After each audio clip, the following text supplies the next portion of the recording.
What's going on, everyone? Welcome back to the PLL weekly recap. My name is Steve Strings, and today we are going over week 8, game 2, Redwoods Chaos. Now, this was a very interesting and special game for a number of reasons. First of all, this is the very first home game for the Redwoods in the state of California, and to my knowledge, this is also the very first professional lacrosse league home game taking place in California. I don't think there has been another one of these in history. If I'm wrong, please let me know, but I'm pretty sure this is the first, so that is pretty sweet. Bringing lacrosse to the West Coast, and the fans did not disappoint either. I did catch a note before this week that about a week before the game started, tickets for the games on this weekend were pretty much sold out. There were not many left, which is a great sign for the West Coast of lacrosse. The Redwoods should be pumped up for this game. I'm rocking my Redwoods jersey in honor of them. Ryder, Garnsey on the back. This, in my opinion, is the best lineup that Nat St. Laurent has put out all season for the Redwoods, but there's one glaring flaw. Why in the world is Westberg playing midfield? Now, I like Westberg. He's great at attack, but in no way, shape, or form is that guy a midfielder. He's just a crease guy, catches it, maybe holds the ball for 2 seconds a game at the most, and he'll just have these quick, slick finishes, fast hands, creative finishes, things like that.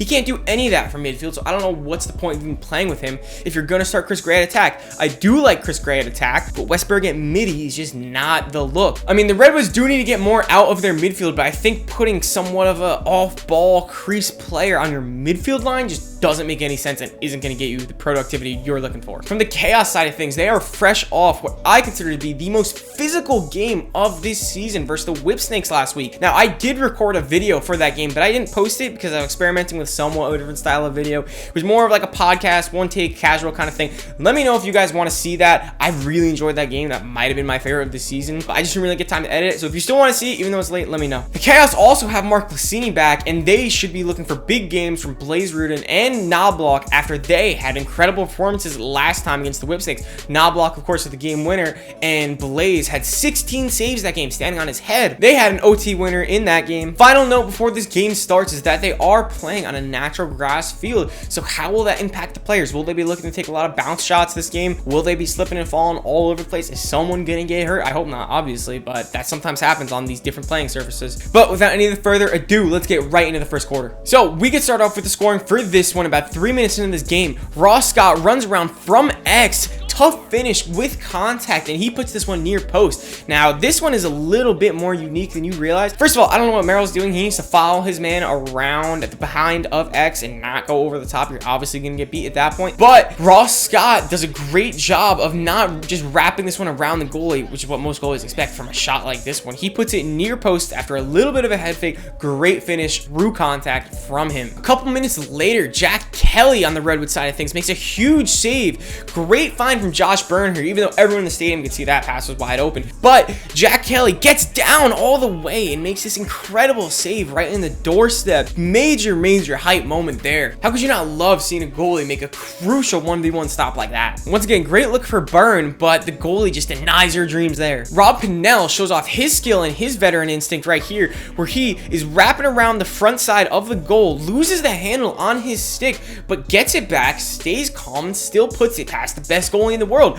I don't think there's that many players who, right in front of the crease, where you know you're going to get hit, you know you're going to get checked, you take your hands kind of off your stick unintentionally, and you're still able to regather yourself, stay calm, stay collected, and put it away. That goal moves Rob Panell to 4th all-time for goals scored in professional lacrosse. A lot of records being broken this season. Marcus Holman just went up 3rd on that list. Blaze Riorden is now 10th place in the all-time saves category, so a lot of history being made this season. Next highlight comes just from Romar Dennis and my boy, Ryder Garnsey. Ryder drives to his left, throws a fake, and then a really nice skip pass. I believe that's to Chris Gray.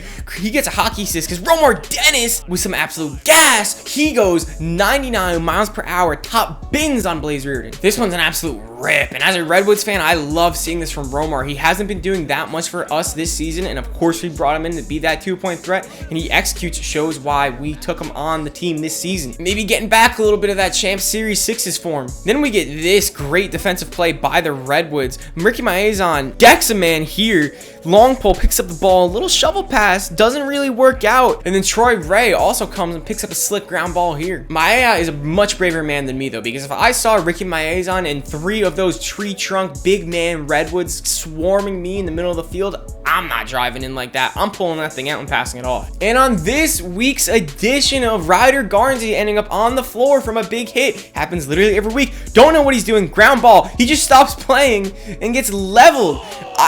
Kind of a cheap hit in my opinion.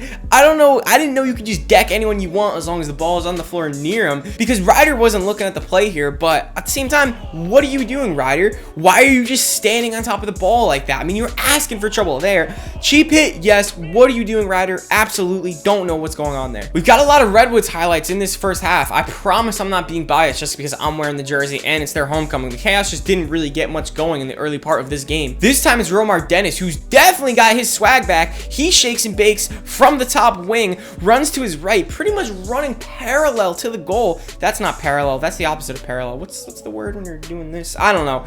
On the run, and he just rips this one all the way back around. Offside hit on Blaze. Two-point goals in a row for Romar Dennis. That's what we need from him. Let's go. This one too had picture perfect placement, just sneaking it right inside that post. He's got as many goals pretty much in the first quarter as he's had all year. Little bit of a mini highlight from the Chaos here. Long pull with a nice nifty pass, shovel pass, pretty much on the money. I love it. Love to see it. Finally, a highlight worthy play from the Chaos. A 2-point goal here from Knoblock. It's the third 2-point goal in a row of this game. He just pretty much is unmarked coming out of the box and just puts everything into this shot. I think this was, what, 104 miles an hour? God damn! That's super impressive from a guy who's not very big like Knoblock. Yeah, he's just sprinting out of the box. Absolutely no one picks him up, so he's like, why not?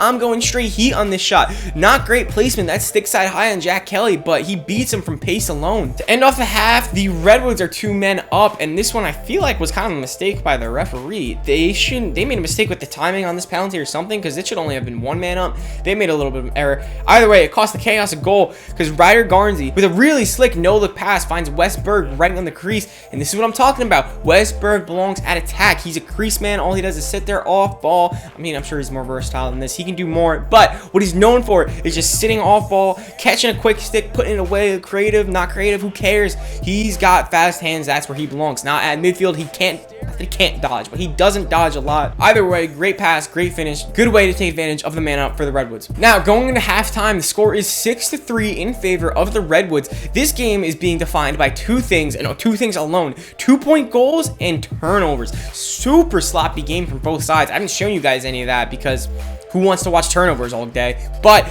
that's what it felt like watching this game. So we got 3 2-pointers, 2 from Romar, 1 from Knoblock, and just tons of turnovers from both teams. Figure I might as well show you guys one of what I'm talking about with these turnovers. This pass to Jules Henningsberg, 100% should have been caught by an elite tackman like him.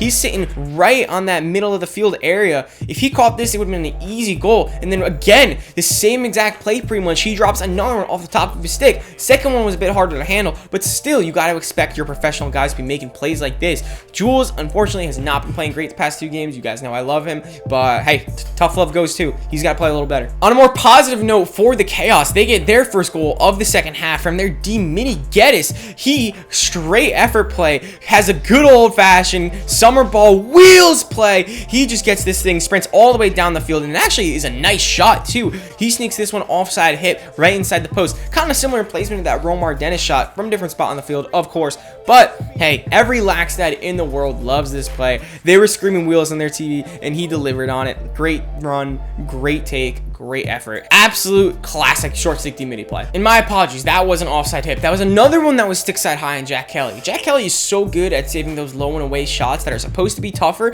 but for whatever reason, he's just not as good saving those ones that are up high. So here's a play that got me, a former D-Paul, super hyped right here. Jared Connors picks off the pass, and another wheels play from him. He runs all the way down the field, all the way down Main Street, and puts this one right over the helmet of Blaze Riorden. He is absolutely jacked up, as I would be too if I went the full length of the field and put a goal in the back of the net. Super hype for him, giving the Redwoods some juice on that play. Fans are loving it. His team is loving it. This one got everyone hyped. Midway through the third, things start getting chippy, as they seem to always do in these Chaos games. So we've got the second instance of Ryder Garnsey flopping like a fish, ending up on the turf. He takes exception to it, gets to a little bit of a pushing match with Jared Newman. Definitely some beef there. The play continues, no flag. The Redwoods play some physical defense, triple team in Swarm. I don't even know who this is. They're hacking away on him. He eventually drops the ball. Redwoods pole picks it up. He starts getting hacked of his own, completely held and wrapped up, I think, by Josh Byrne.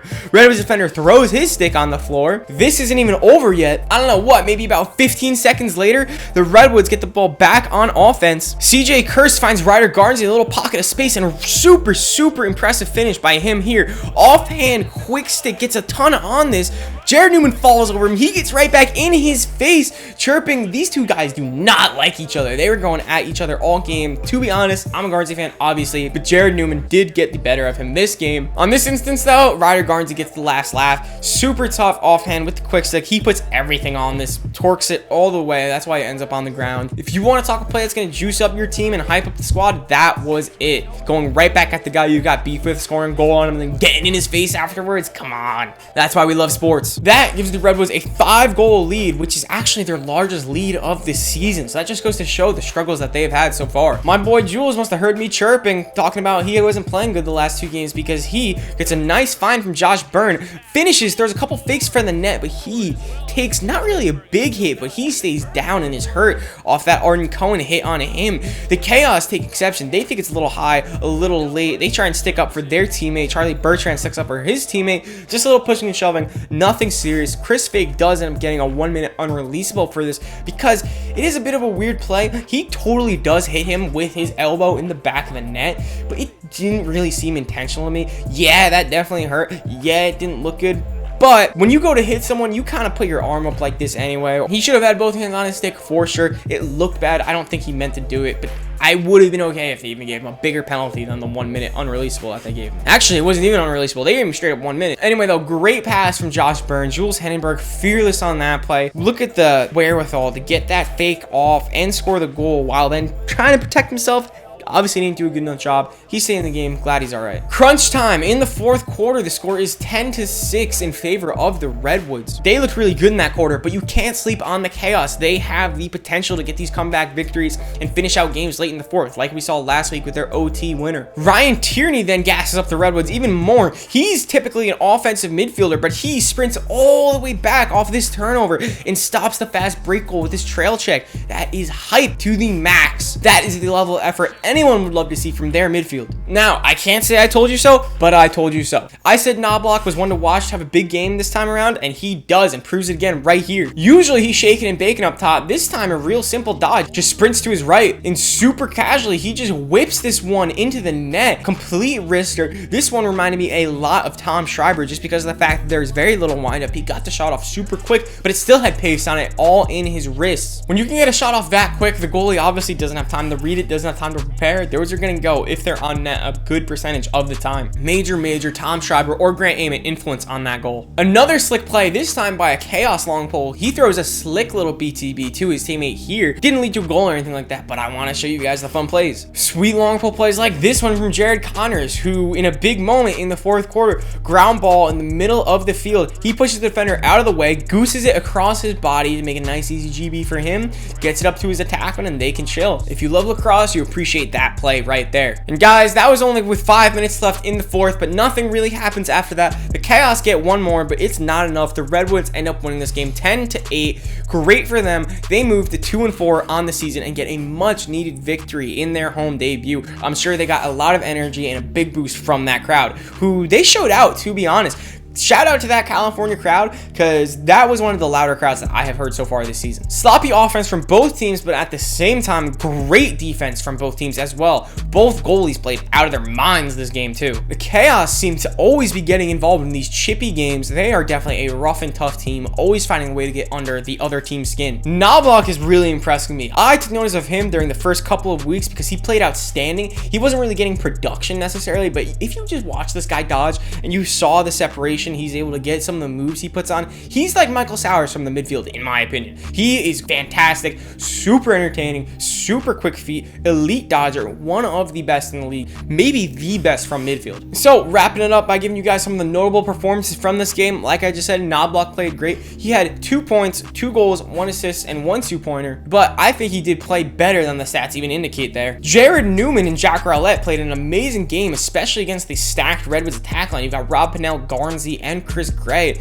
but they played great on all three of those guys. Most of the Redwoods production had to come from their midfield, which is odd because the Redwoods midfield has been struggling heavily this year. Blaze Riorden with another great game, as always. That's what we come to expect from him, but 63% save percentage in this bout here. I think that's as good as he played last week and maybe the best goalie performance of the year from anyone in the league. Like I said, the Redwoods finally got their midfield going. Romar Dennis had 4 points off those two 2-point goals. Chris Fake played great D, 2 caused turnovers, 3 ground balls. Tevlin, the short stick D midi, quickly becoming one of the better two-way guys in the league. He, as a short stick, had 1 caused turnover and 3 ground balls. Jack Kelly in net also had a 65% save percentage. And TD Erlin at the faceoff stripe with 77%. TD Erlin is definitely a top 3 guy at faceoff, up there with Baptiste and Joe Nardella. So it's great to see at least one player on the Redwoods playing consistently this year. All right, everyone, that's all I got on this game. Thank you very much for watching. I hope you enjoyed watching this game as much as I did. It was a real pleasure, real exciting one. If you liked this video, please drop a like on the video. It helps me out a lot, knowing that all my hard work on these videos is being appreciated and you guys are just as hyped as I am for the PLL so far this season. Check me out on Instagram and TikTok. I'm putting out a bunch of content every day on those platforms, as well as YouTube, of course. Really looking forward to watching the rest of these late season PLL games. I'm sure things are going to keep picking up in intensity as the season comes down to a close and we get into the playoff time. As always, thank you guys so much for watching and have a good day.